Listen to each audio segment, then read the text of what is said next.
This is Envision Self-Healing Podcast, episode number 55.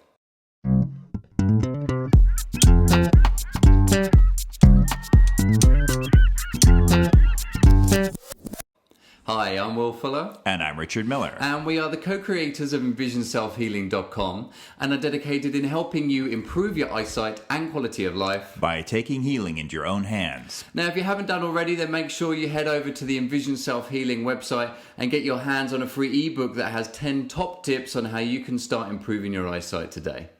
The topic of the week this week is the top 3 exercises for myopia or nearsightedness. And in the second half of the podcast, we're going to answer a question that asks simply, I've been doing eye exercises for a month and my eyes aren't any better. What's wrong? So, Richard, how's the world of self-healing been treating you this week? Well, if I sound a little sluggish, it's because I'm giving up caffeine this week. Okay. I could barely get the words out. I didn't know where we were going to be this week. No. And it relates a bit to last week. I was talking about my family food emotional ties in my family to foods that I've been, and I have continued to eat primarily vegetarian, but I've hit those moments, you know, when I was out with you as well, and we were going out with our friend Melissa, who wanted to eat sushi because she lives in Eastern Texas, somewhere in Texas, with no sushi. So I eat sushi. So, you know, it's just like, I think that's the reality sometimes. At least where I'm at now. Anyway, doing the vegetarian with sushi interspersed. And but then I've decided to cut back on my caffeine. And coffee in my family was like manna. It was like the most important thing. It still is. When I go home, it's like they're pouring pots of coffee. I started drinking coffee when I was 13. Wow. Yeah. And I became addicted, and I couldn't get up in the morning. Mm-hmm. I used to have one of those coffee machines with a timer, so that I could get the pot going before I woke up, so that I didn't have to actually spend any time with my bloodstream not having enough caffeine in it. So it's been big. And I gave it up for years and recently got back into it. Mm-hmm. So here I am again, starting to cut back. But I'm doing it gradually, so I've switched to decaf, which has a third the amount of caffeine that regular coffee does. So, but the headaches are starting to come, and I'm getting a little sluggish. Right. But I think in the long run, it'll be good because the caffeine does constrict the blood vessels, especially in your head. And I'm interested, you say sluggish. Do you think it could also be along the similar lines of, not last week, but the week before, you were talking about protein and how when you weren't getting enough protein, you were feeling sluggish, and you had to dive in and get a nice big juicy hamburger, and you realized it wasn't that. Do you think there might be a similar psychological thing effect? Yeah. That probably is. We should try a placebo. We should convince all the coffee shops in San Francisco. We could put your picture up. That'd be good. If this man comes in, make sure you give him this non-caffeinated. They'll just take a black crayon and melt it in water and see if I notice the difference. It probably tastes about the same. Yeah. So, well, and there are things you can do to generate energy. That is the reality that. Like juicing, we found is a good... Yes, and even exercise. If you just go exercise, feeling sluggish, it's probably the last thing you think of doing, but just exercising would... No, I've noticed that as well. Yeah, would generate some energy. So, good. Anyway, we'll see you next week. We'll see. I'll see if you're still here. There might not be a podcast next week. Richard might just be so sluggish that he just doesn't want to do one. Yeah, I might be on the floor next week. Yeah, we can just angle the camera down and put the microphone towards the floor. Yeah. So how was your week? Good. I'm still doing my trying to do 30 yoga sessions in 30 days. Right. Which is going pretty well. I have missed 2 days so far, but I'm able to make them up. And that was because I was out of town for the weekend. Right. But last week and the week previous, I talked about kind of body issues. Before it was my knees, and then last week it was my lower back. and that I was sort of doing the detective side of things to try and figure out what positions was causing it, and then I was going easier on those positions. So I was doing that all this week, and I am strain-free. Wow. And I have been all week ever since we had our conversation last week. So good. So no, and it really was just me taking it easy. And I was kind of, when I'm taking it easy in these poses, I'm thinking, the instructor's going to come over and tell me to go harder or not put in enough effort and it was really interesting because there was this one instructor that had been there in the beginning, and there's so many different instructors, but there was one that remembered me from when I first started. So I was doing a lot more full backward bends and making bridges out of my back and all the rest of it, which I'm now definitely not doing because I'm taking it easier. And I could have sworn that she was going to say at the end, how come you're not? Because I even asked her for advice on how to do it properly. She gave it to me, and then I'm not doing it at all. Right. So I didn't know whether she would take it an insult or anyway. Everything was running through my mind. Yeah. And as I left the yoga studio, she said, "You're looking great in there." Completely outfoxed you. Yeah. I said it was because I've got a nice tan because it was nice and sunny this weekend. Didn't quite get that joke. Yeah. But so it just goes to show that a lot of it was in my head, that sort of them trying to encourage you to push yourself more and more and more. And of course, that's what they have to do because it's a generic class. So they've got to encourage top and bottom. Right. No, that's the norm, for everybody, Very similar, I guess, to the free programs that are on our website. They're sort of very generic to everybody. And I guess that's going to tie in a little bit with the question of the week at the end. But I have noticed that whilst doing the yoga, a big part, sort of an eye exercise I've been doing is trying to tune into my periphery whilst I'm doing the poses, trying to link my breathing in, concentrate on the breathing and allow me to focus on trying to keep the periphery, which last week I briefly talked about being able to see the ceiling. Right. And I certainly noticed this week I was trying to do the tree pose where you stand on one leg and bring the other one leg foot up on the top of the other thigh whilst standing. And I was having a real tough time with it, as always. But I remember what I'd said last week about tuning into the ceiling, right? Because it's not, it kind of has to be a conscious thing for me to do. And I thought, I need to remember to do that. So I tuned into the ceiling above me, and sure enough, I could do the tree pose. It was that having... I don't know. It's so straightforward, yeah. I was really upright about it. Yeah. Really upfront. So it was just having that sense of a ceiling enabled me to push myself up. Right. Yeah. Contract my abdomen a bit more, straighten my spine, push my head up towards the ceiling because I had that sense of where the ceiling was. And then when I was doing some of the other poses, moving up and down, I was able to tune into the pillars or the people around me to also give me a sense of where I am in space, a bit more in space. So it's really fascinating. A lot of it is coming out. You're engaging a bit of your wear system. No, I know. It is scary. And I must say, I have noticed that engaging my wear system, I seem to be a little bit more absent-minded. Absent-minded. Well, that fits, I guess. Yeah. This last week or two, and I guess it's... You're turning into me. You just be a clone by the end of it. And I don't know, I guess I can only explain it as my mind is more out around me. Yeah. Whereas before I was so very centrally focused and I knew everything that was going on, really observing my thoughts. And now I'm trying to tune into whether there's lights or buildings or even when I'm talking to someone, even more now, I'm more aware of my periphery. So it means that I'm kind of forgetting a few things here and there, which is interesting. It could just be that I've done like 20 days of yoga straight or something, which could also be making me a little bit absent-minded. Yeah. But I'm interested to see how that goes. Yeah. Okay, great. Well, I think it's a good time to move on to topic of the week.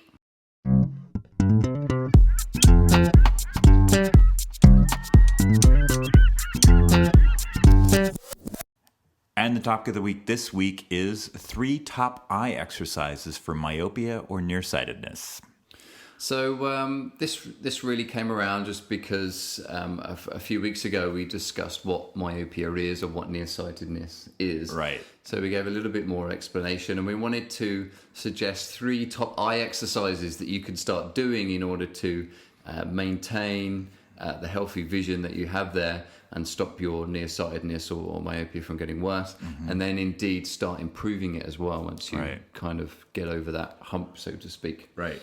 So the first one, I guess, a real golden eye exercise for nearsightedness is to look into the distance. Yeah, and this is so straightforward. In our opinion, nearsightedness is caused by looking close. So this is no big genius step here to go. The solution to that is to look into the distance. It's just that's going to counteract. If you're bending forward too much, maybe you should bend backwards. That kind of thing, like in yoga. Yeah. So and anyone that's kind of unsure about this concept, because anyone that goes and asks their ophthalmologist or just their eye doctor that is looking near causing myopia. The general answer there is kind of just laugh it off and say no, even though there is a large percentage of them starting to turn around now that there's more and more statistical evidence to show that near work is causing myopia. Of course, there's always, there could be a genetic predisposition that we might have to myopia, just like anything. But in general, such research and studies that are coming out, like saying Asia, where there's now 90% of school leavers that are having to wear glasses, whereas only 20 years ago it was only 20%. So there's such a big emphasis there on academia and close near work that it really does show. And it's increasing worldwide as education and reading and computers become more common everywhere.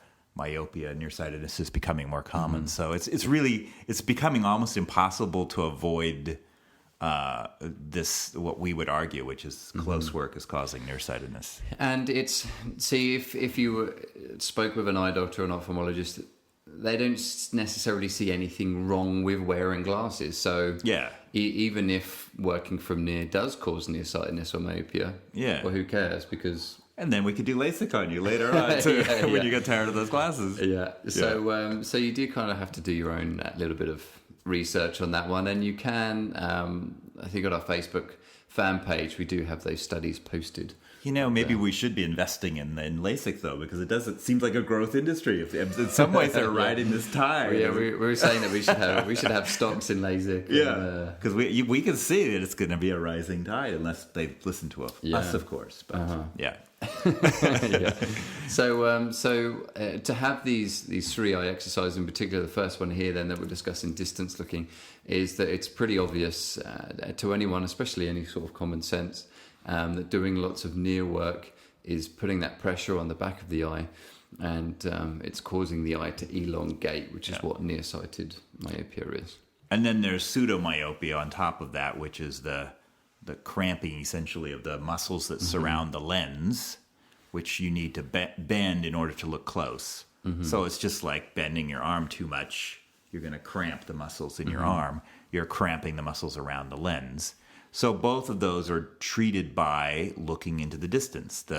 When you look into the distance, the muscles around the lens relax and the lens flattens. And you're actually also engaging the brain in looking in details in the distance, which is another thing. We lose the ability as you become more myopic or more nearsighted. You actually stop looking in the distance so much as well. So your brain kind of shuts off to even doing that. Yeah, if you think about it, the distance looking is working on 2 levels there. One is the kind of the muscles of the eye and the shape of the eye. And then the second part is that you're working with the brain. Again, many studies showing neuroplasticity, that you can retrain the brain. Indeed, this is what we're doing. And if you think you're always looking for near, then that's where your world is, or that's where you develop the clearness in front of you. So to then look into the distance, well, if you're only ever used to looking near, then how could you ever expect to easily be able to see in the distance? Right. And it's amazing how many people, when they stop wearing their glasses, just a couple of weeks without just wearing their glasses, that watching them with that fear of being outside without them, and that idea that I can't see in the distance, and then you say, well, hold on a second, and you pick out a sign and you say, what are those letters? And they're like, oh, I don't know, I can't see in the distance. And you say, well, okay, well, maybe look at the first letter, the last letter. And sure enough, when you start guiding them through it, kind of encouraging the brain, starting to put that doubt behind them that they can't see it, sure enough, they start seeing 1, 2, 3, 4 letters, and then the sign comes in clear, and they're able to read the sign, and it's a massive surprise. And then somewhere down the road, if they keep doing the eye exercises, they'll have that experience where they normally put their glasses on, get up, go work in the house or whatever, and they forget to do it, and they don't even notice they're not wearing that. We've heard that story many times. And then they realize they're not wearing their glasses. Yeah, they're like, oh my goodness, it gets blurry. Automatically gets blurry. Yeah. So, I mean, in particular, the distance looking is good for everyone, even if you don't have myopia, because all of us, and this is a big part of the free ebook that's on our website, The Modern Day Guide for Improving Eyesight, because we really are spending so much time looking near. So by looking in the distance, even if you don't have myopia, is to help reduce that strain in the eye and help us relax a little bit. Yeah. I mean, several clients also that we've had are intuitive enough to be able to tune into the fact that they're tensing their back, trying to see. And then when they look into the distance, it allows them to relax. The head comes up straight, the back relax, the shoulders drops down, and they're able to start breathing better. So a connection there between being able to relax, gazing into the distance, isn't just for the eyes, it's also going to help us with the body side of things as well and reduce that tension. Right. So I think we've covered distance looking pretty well. The next exercise, both the next two are important, but let's start with palming, I guess, as it's a exercise for, well, you can go on the website and look it up, but it's an exercise where you cover your eye orbits with the palms of your hands, as it sounds. Softly, yes. For full instructions, see the website. Anyway, so palming would be a general relaxation for the whole visual system, for the optic nerve. So it's taking away a lot of the stress that people with myopia would have, in the sense that they're undoubtedly working close a lot during the day and focusing at one distance because they're either looking at a computer screen or books or something like that. That's sort of the lifestyle of a myopic person. So the palming takes away a lot of the strain of sort of like a repetitive strain injury, but for your eyes. Yeah. Yeah. So by doing that palming exercise, it really means that you're also able to clear out kind of the visual system. Right. You know, palming helps two parts. One is, again, you're looking at the eye, helping to rest the functions in the eye, the muscles, the cells. And then the second part is that you're actually helping to rest the brain, and then the connection between the two, the optic nerve that travels back into the brain. So just like a busy highway, if you're continuously, blocking that up with more and more cars, then it's more difficult to get transit through. If you can clear that and you've got a nice clear road, then traffic is allowed to flow through more easily.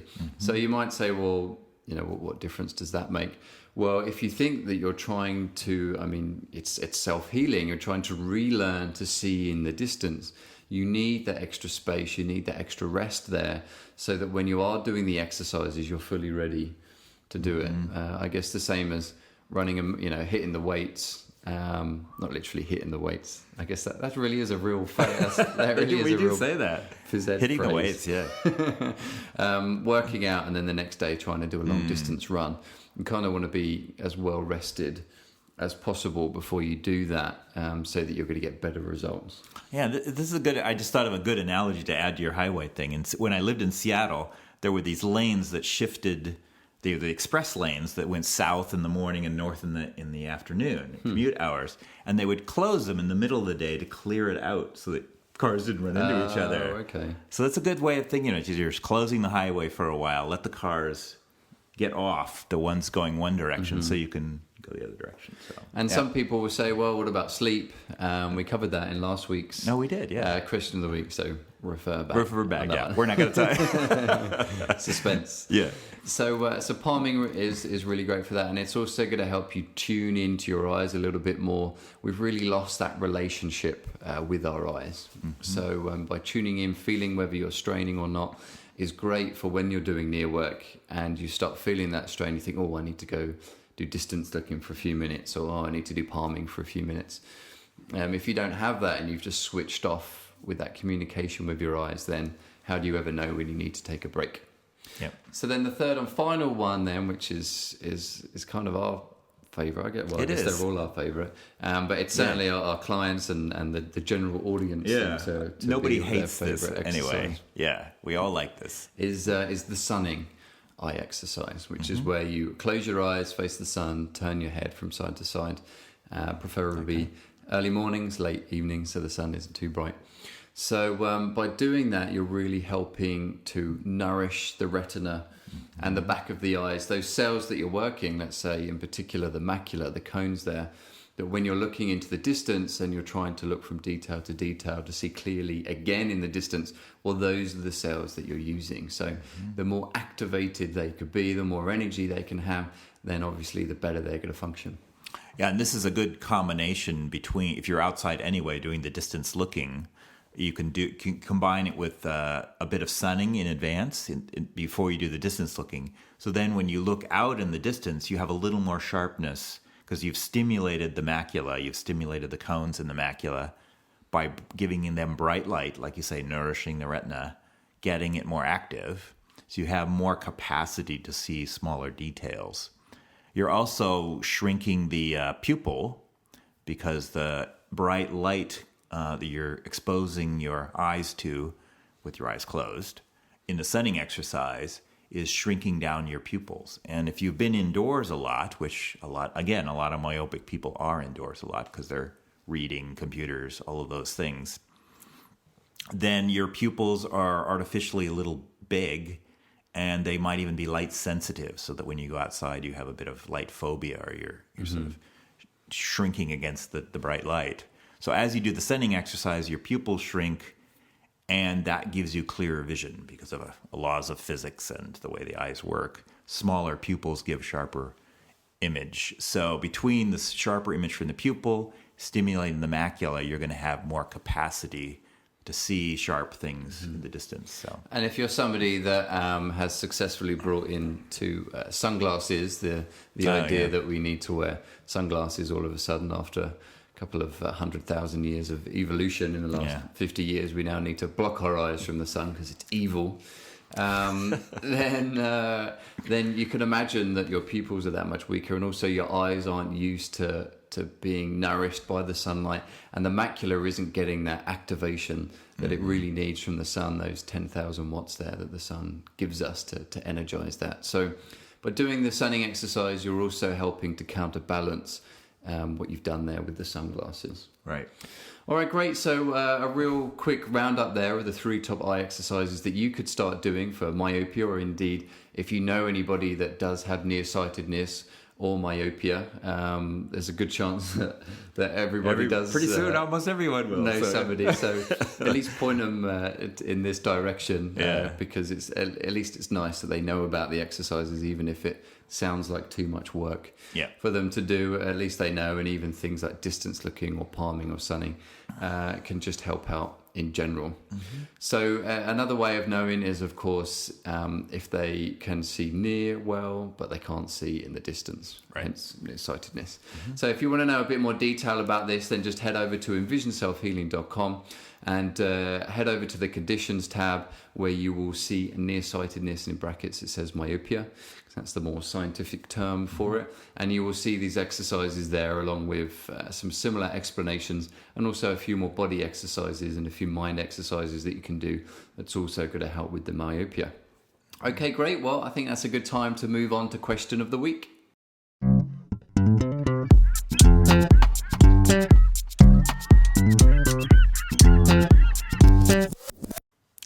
And the question of the week this week is: I've been doing eye exercises for a month and my vision isn't any better. So this is an interesting question. We actually don't tend to get this too We don't actually often, and of course it's something that we could easily shy away of because we don't want people to think that eye exercises don't work. Yeah, but we're so confident, and we're kind of assuming that everyone's kind of beyond this point now of what are eye exercises? And just we know eye exercises work. All you need to do is do a little bit of sunning or do a little bit of palming or do a bit of shifting in the distance, and soon enough you'll see that your vision is slightly clearer, and of course over time that increases. So but in particular, a big part of what we've been trying to address, I guess, with things like the Eye Exercise Express is how you can continue to do the eye exercises so you continue to see those benefits. Right. I think this is partially our quick fix mentality. And we have to give this person some credit that they actually did do them for a month, which a lot of people go, I did them for a week and it didn't work. And I think the reality is if we look behind this a little bit, well, it's possible they're doing the wrong exercises for their condition. We don't know their condition. So that's a possibility. And then they should probably contact us through the Facebook page, and that maybe we could address their condition more directly. Yeah, certainly number one is you need to be thinking about what exercises you're actually doing. And of course, with the programs that we have on the website is that they are generic. And this individual might have two conditions going on there that he might need to work, or he might even have something that isn't quite as straightforward. There is no black and white in this situation. For instance, they could have very simply myopia and astigmatism, but the and maybe that's a mild myopia, but a fairly strong astigmatism. They could be doing the distance looking like we just described, but the astigmatism is so strong that it overrides any improvement in the myopia. That's the kind of thing that's particular to any individual. So you could, part of the reason why we wanted to address this is because you can start to see now how difficult this is to just give an answer like, oh, well, you've not been doing X, or you need to do Y, because, not Y, but, because there is, it really depends on the individual, what exercises they're doing, what their condition is, also how much commitment they're actually doing to the exercises, right? How long are they doing them? Because you could just do 5 minutes a day and then wonder why your vision is improved, and you might only do it once a week, for a month, right? But there's no real. Well, and I think you also have to be tuned into the subtleties of improvement. That if you're kind of like, I want it to be. I want like 3 lines on the chart right away. Yeah. You're not going to notice, I can now pick out a few letters on the next line down. And that doesn't mean anything to you, Yeah. So the individuals, and this is why we spent so much time at the beginning of the year setting a realistic goal, because it also helps you understand of what do you mean by improvements. That's a very open-ended phrase. I've seen no improvements. And like Richard was saying, does that mean you haven't seen the slightest change in maybe clarity or better contrast, or your eyes feel more rested, or, that maybe you might have a flash of clear vision every now and then. And that's the way it normally comes. You'd have momentary clear vision, and then it goes back, a momentary clear. So that could easily be going on with this individual too. He says there's no improvement overall, but he could easily, he or she, assume it's a he for some reason, that he may be having these clear flashes. And he doesn't give any credence to that because it's not stable yet. Yeah. Again, that could be a possibility. So you really need to be thinking about what you mean by the term improvements. I've seen no improvements. Because, we've not worked with anyone that's seen no improvements. Right. And that's quite a severe case and quite a statement to make, because... that on subtle levels, there's always improvements. Yeah, and we have worked with people, too, who... actually did make improvements, but because they weren't at 20/20, they kind of just brushed it off, which is hard to deal with at our level. So certainly people need to address that, what they mean by improvements, make sure they've got the realistic goal, make sure that they're being honest with themselves about how often they're doing the exercises, because if you've been doing it for a month but you've only been doing it 4 times out of that month, then obviously that's not the same as doing it for every day.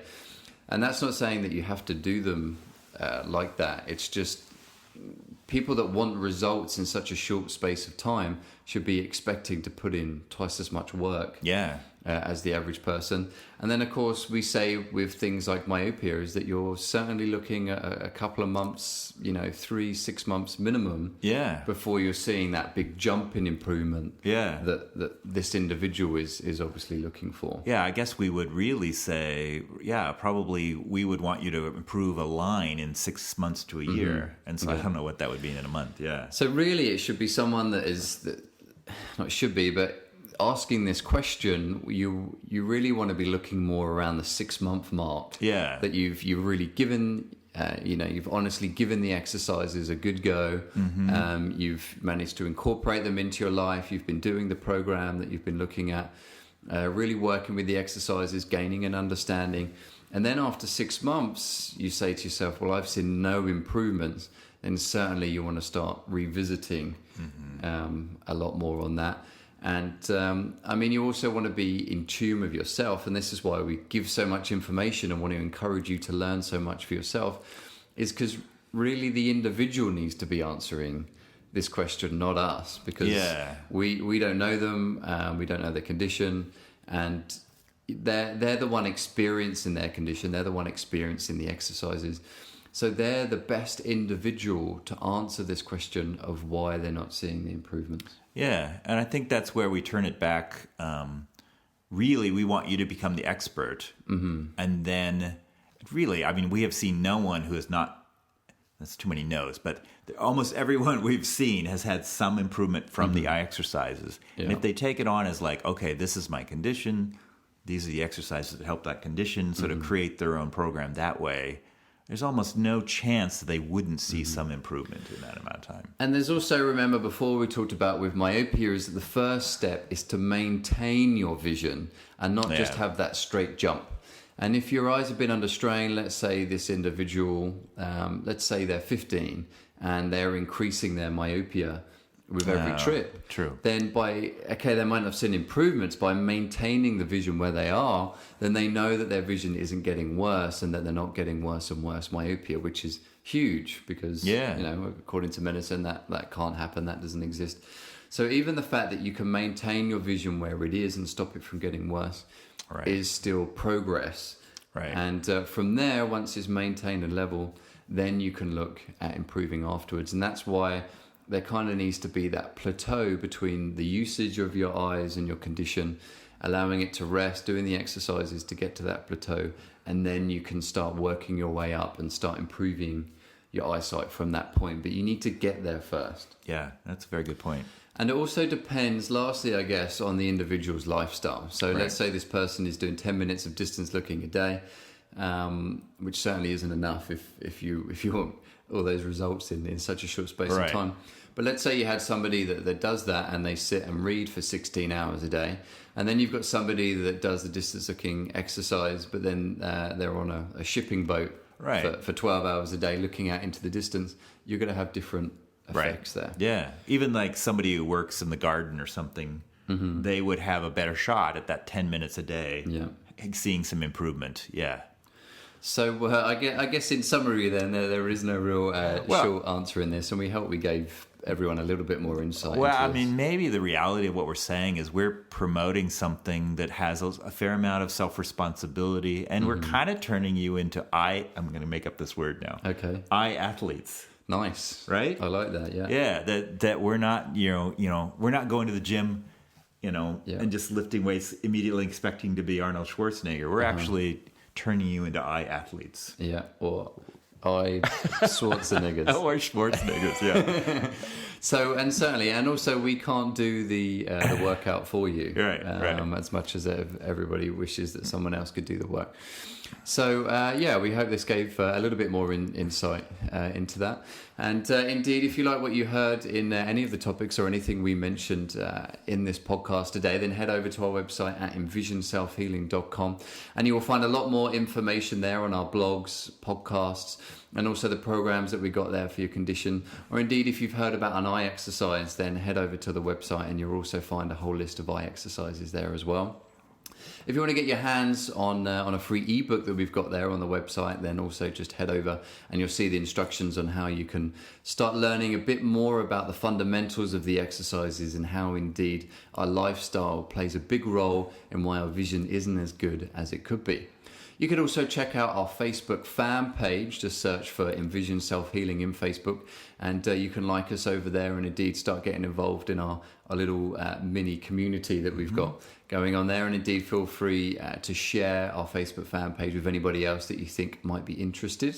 And you could also like or share our videos on YouTube as well if you're watching this on YouTube. And you could also subscribe, just the same as if you're listening to this on iTunes. Then you could also subscribe as well, and it means that you get one sent to you every week. Okay, great. Well, good luck with your eye exercises, everybody, this week, and happy healing. And have a good week.